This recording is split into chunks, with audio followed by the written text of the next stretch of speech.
Hi guys, JRCom Reviews here, and I'm back with another collection update. Just before we get things going, I just want to say I have a Twitter account, and I'm just going to have to start probably plugging this just the start of nearly every video. Link is pretty much top of the description to my Twitter. Come give me a follow. All the stuff in this collection update, if you follow me on Twitter, you know, you would have seen previews of over the past few months as I got them. If you follow me, you just get kind of exclusive things, early things, and yeah, it's just overall an enjoyable website, to be honest. It's kind of a bigger collection update than what I usually get.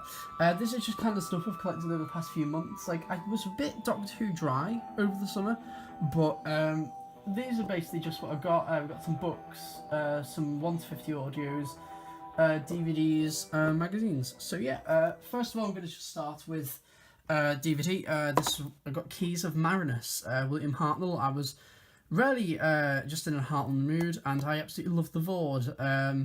You know, I read The World Shapers like the week before this, and because the World Shapers is great, please read it. Basically the Vord become the Cybermen. It's amazing. Keys of Marinus. I'm about halfway through it, and you know, it's such a solid story. You know, it's so revolutionary for its time. Really good story. Next, we're going to move on to some books, and basically they are the Capaldi books for this year. I was actually really lucky. What made me want to get these because I got Diamond Dogs in a charity shop for £1.49. And it's pretty in great condition. It is basically in kind of shop bought condition because it does have that little scuff there, but it's not really too worried. But Diamond Dogs, somebody must have just ran all the way through it in about a week. So I got Diamond Dogs. Then was like, oh, Plague City's there, and this is signed by Johnny Morris. If I can find it, there we go. So this is another one added to the collection. To the autograph collection, and then the next one, The Shining Man by Kevin Scott. Really nice cover on these. But I just love the spines on them. They're just very professional. You can see there next to the sort of 2010 books there. There's definitely a difference with these, and I think rarely in 2013 they got really childish. So they're a lot more mature. They're running a lot more DDAs and stuff. Even though I would love a return to sort of this format of the cover on the spine there. I just don't really like this bit. It just looks a bit childish, but whatever. I've read a bit of Plague City. I don't really plan to kind of read them, to be honest, but you know what? It's just really nice to have them. So yeah. Next up, I got DWM. I don't really get DWM, to be perfectly honest, but I kind of had to get this for just historical purposes because it's got Jodie Whittaker on the cover. It's got a little crease there, but yeah, I thought this was a fantastic issue. I really wasn't a fan of the Jodie Whittaker interview, to be perfectly honest. All her interviews are just very generic, and I think they're very rehearsed and they're very safe questions. I was very surprised to see some controversial opinions from writers, especially female writers. The woman who done Time Reaver, I absolutely can't remember. Jenny T. Colgan, I know she was quite a bit vocal in this as well, but it's just got some great stuff in this issue, to be perfectly honest. It's got a very nice Trevor Baxter tribute, great bit about the monsters, and a nice little Nardi poster there.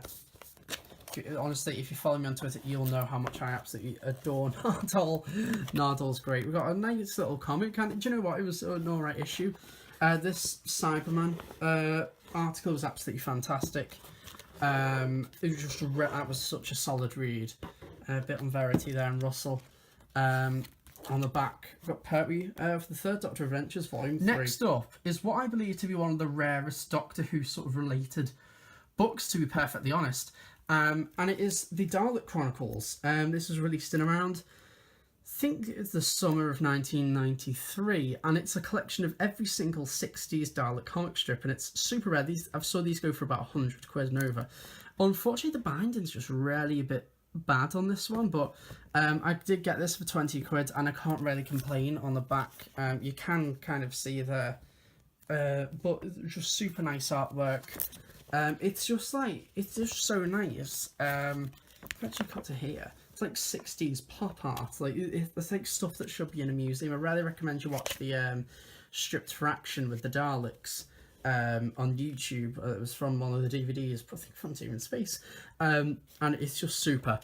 There's actually movie Daleks in there. You can see the claws and stuff like that. I think it was because the movie had recently came out, and then you've got all these and they got loads of production photos. Honestly, it's probably the most accurate Daleks they ever drawn. Didn't really last too long, but see the saga of the Golden Emperor. It's got stuff about Dalek Zeg and his quest for conquest. So yeah, basically one of the rarest Doctor Who books. Certainly the rarest Doctor Who comic book. I was just very lucky and I managed to catch this at the perfect right time. And finally, we have some audios, and these are from the 1 to 50 range. One of them's super rare, and you'd be really shocked about what I got them for. So first I got Blood Tide. I know that the Silurian Candidate recently came out. I do plan to get the Silurian Candidate and Time in Office, because they come out this month as I'm recording this video. I'll probably get them in a few months, probably birthday time-ish though, because they're supposed to be really solid, and Silurians are super rare and big finish as well, so just really nice. I absolutely love the cover and I love the blood. So yeah, Blood Tide, and that was in a bundle with Project Twilight for about £14.50 for both of them. I managed to win them a bid, and Project Twilight is meant to be one of the best. If you did listen to Big Finish fans back at the day on Poet Smith 11, all the guys on that would rant and rave about this, so I'll probably give this a listen, probably around Halloween time. And if you really want, I'd be more than happy to review it. It'd probably motivate me a lot more to listen to it around sort of a Halloween special. I think that could be really nice. Yeah, I want something about 150s. They're just really special. So, and we've got Time of the Daleks as well. Time of the Daleks has been the bane of my existence for over a year trying to get this, and finally I have it. I think all I need now is Stones of Venice, Invaders from Mars, and another one. Do you know what? I think it might just be Stones of Venice and Invaders from Mars, actually. Yeah, I think that's just that. So yeah, I hope to finish that. I wanted to finish them off last year, but didn't get around to it. But I think I might be able to get them done this year. And yeah, I'm just really pleased to have these because they're just like little pieces of Big Finish history, and being an absolute pain in the arse to get. Thank you very much for watching this collection update. Whatever my next video will be, I do not know. So if you've got any suggestions of any videos you'd like me to do, they'd be very much appreciated. So yeah, thank you very much for watching, and I will see you next time. And remember to follow on Twitter. Goodbye.